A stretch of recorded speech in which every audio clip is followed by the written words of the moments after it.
Hey, brothers and sisters, I hope you're well. So, we keep talking about the Tutsis in Congo, right? And we don't get deep into the history, but there's quite a lot of history out there that basically tells you exactly where the Tutsis come from. We focus on the Tutsis because it's a group of people that they have inflicted so much pain in the Great Lake regions of Africa, which is Congo, Burundi, Uganda, Rwanda, and all these countries. It's important to understand the psychology and the reason why they're so warlike, the reason why they like to move from one country to another country, in some cases, ignite wars, claim territories.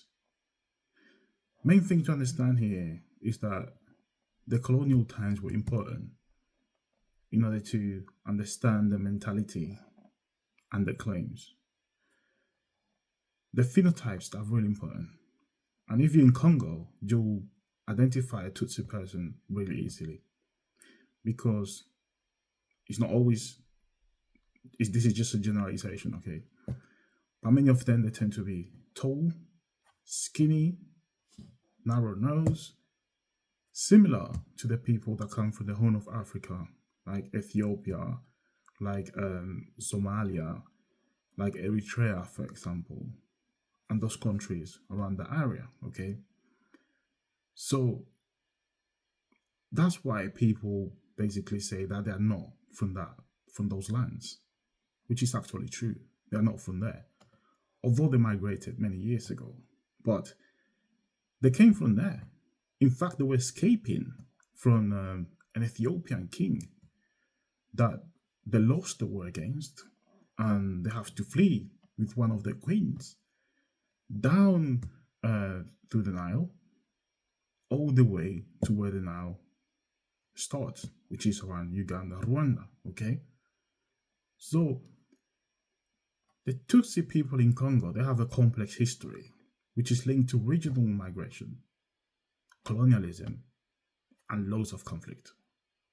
So while the exact origins remains a topic of debate, because them themselves many don't know where they come from, although it's very clear. There are many historians that trace the Tutsi people, their ancestral roots, to the Horn of Africa, specifically areas that are now part of Ethiopia and Somalia. So over the centuries, they are believed to have migrated southward, as I said before, through the Great Lakes region of East Africa, and they settle in what we know today as Rwanda and Burundi. As I say in many videos, Congo already existed. The Congolese Empire, the Congo Empire, did already exist before even Rwanda, Burundi were countries. Okay, so the Tutsis are traditionally pastoralist. It's a pastoralist group, so they do like cattle herding and things like that. Okay, so they move around with their animals. They're nomads basically. So they did settle along the Hutu people, who were primarily agriculturalists. Agriculturalists. Okay, sorry, don't get that word properly. But yeah, they were primarily agriculturalists. So they settled in the Great Lake regions of Africa, which is Rwanda and Burundi. So agriculturalists is actually mean that they tend more to work in agricultural jobs or do agricultural labor, whilst the Tutsis were more involved with the cattle. So over time, the Tutsis, they did establish themselves as a dominant political and social class in Rwanda and Burundi through a hierarchical system that really center around cattle ownership and social stratification. So the way in which they did this is through the colonial system that existed at the time. You have the Germans, and then you also have the Belgians that were given the right to manage those colonies. Okay, but many came through migration. Others were brought again by these colonizers into the area, and they sold them as more intellectually intelligent than the Hutus because of the phenotypes which were closer to the phenotypes of the European people, which the colonizers thought they made this up. Okay, let's be clear here. They made this up. Okay, that the Europeans were smarter, more intelligent than the Bantu people. So they created this hierarchical system, right? Which was key. It was key for the G crime that took place in Rwanda in the 90s. So this helped to slowly cook what we saw in Rwanda. Okay? So, as I say, the colonial influence and migration to the Congo is something really important because Congo was also managed by the Belgians. Congo was at the time a territory where all the European powers could use as a free area of conflict where everyone could do free trade. That was the Congo. And they took it away from the Congolese Empire, basically. So they kept the territories pretty much intact. And then they divided it, obviously. The Portuguese took part of Angola, etc., etc., etc. Okay?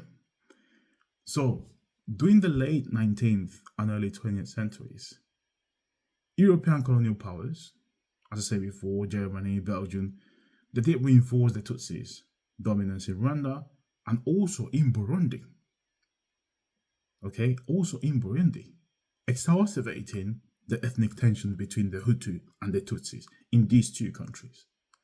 So after Rwanda and Burundi gained the independence, that was around the 1960s, there were so many waves of violence targeting the Tutsi population, which led to a massive displacement of the Tutsi population.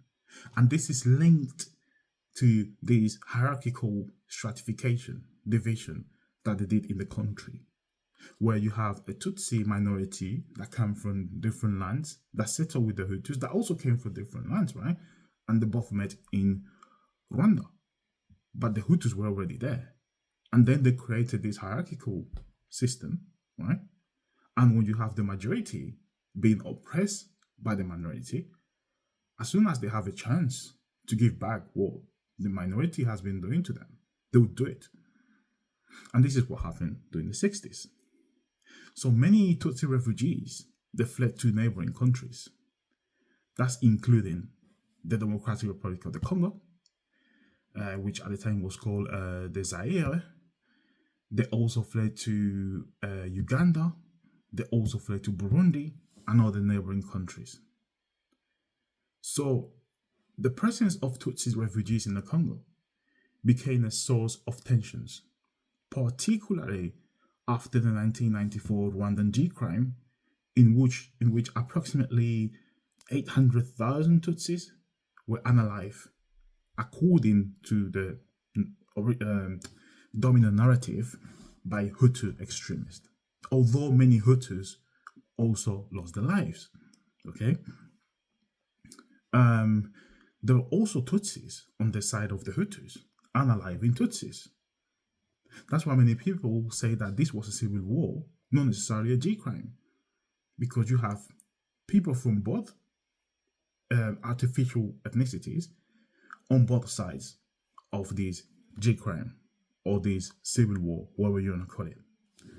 So in response to the genocide, the Tutsi-led Rwandan forces, which they call the RPF, or they were called the RPF, the Kagame forces, they took power in Rwanda and began pursuing these Hutu militants that had fled into the Congo.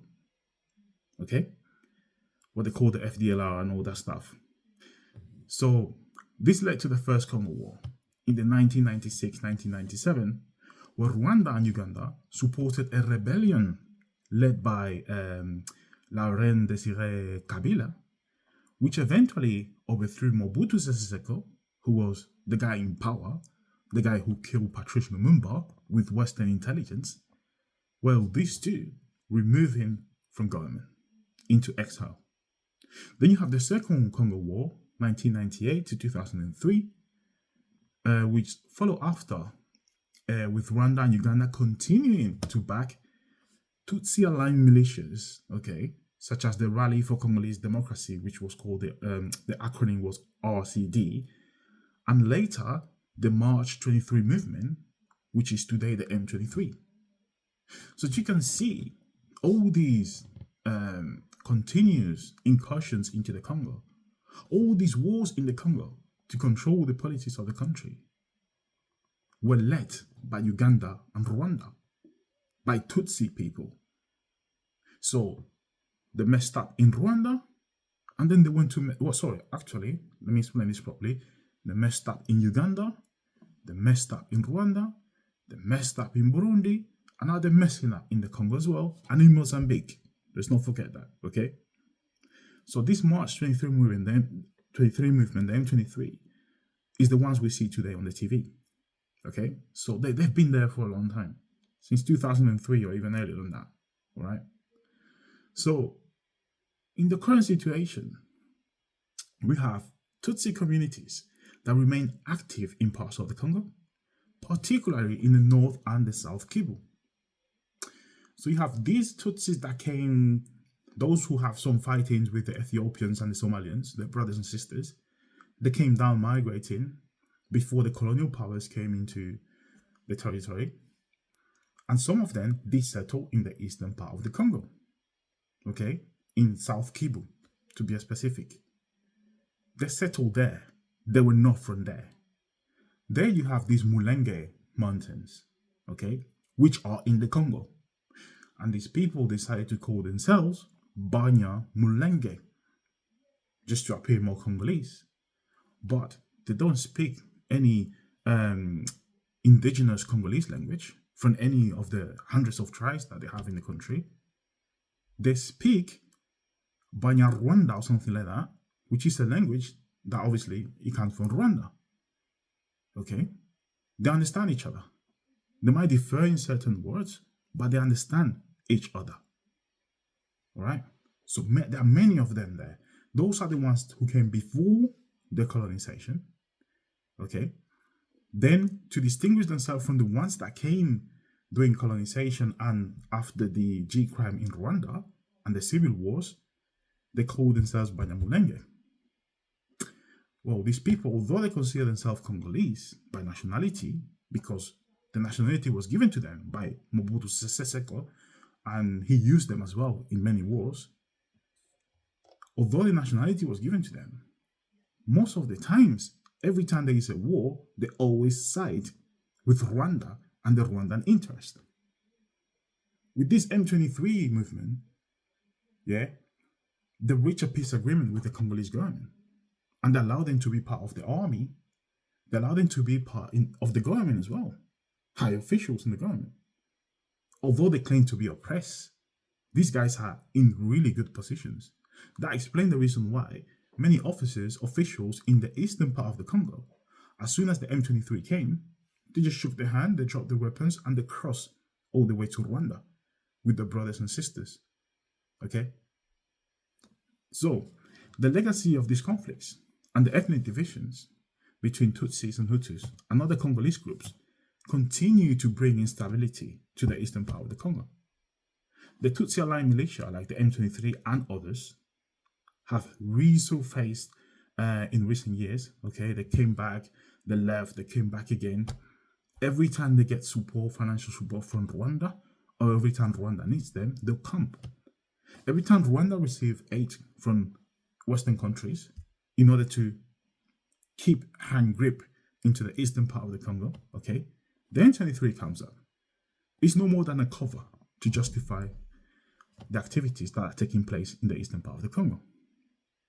Now, in short, while the Tutsi likely have ancient roots in the Horn of Africa, the modern presence in the Congo is closely tied to the colonial legacy, okay?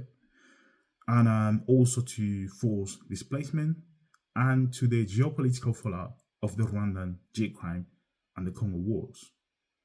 But although all this happened, and many of them migrated hundreds of years ago, all right, that's still not making them Congolese people. By nationality, they are, but by ethnicity, they are not one of the original tribes that they were part of the Congo. Because they come from the Horn of Africa, Somalia, Eritrea, all these countries. They don't come from the Congo. Therefore, there's no argument to say that the Tutsis are a Congolese tribe or ethnicity. They're not from there ethnically, they come from somewhere else. The fact that a British person, or let's say a bunch of British people, let's say 1,000 British people, they decide to go and settle in the eastern part of the Congo, all white people, they decide to go and settle there, that doesn't mean that now Congo has to change their constitution in order to include them as one of the original ethnicities of the Congo. These people migrated. These people came as refugees, and they have to be described in that way. Because if they do something wrong, like collaborating with the M23 or the rebel groups, the Congo will have the right to kick them out.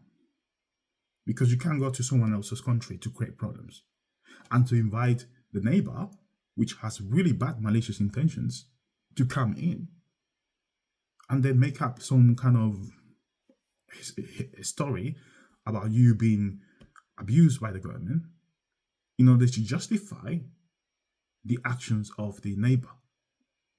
The neighbor is not even looking for the stability of the Congo. All they're looking for is for the destruction of the country, destruction of the government, and to the exploitation of the natural resources and their people. And they're conducting crimes. Okay? M23 is an umbrella group which put together many groups.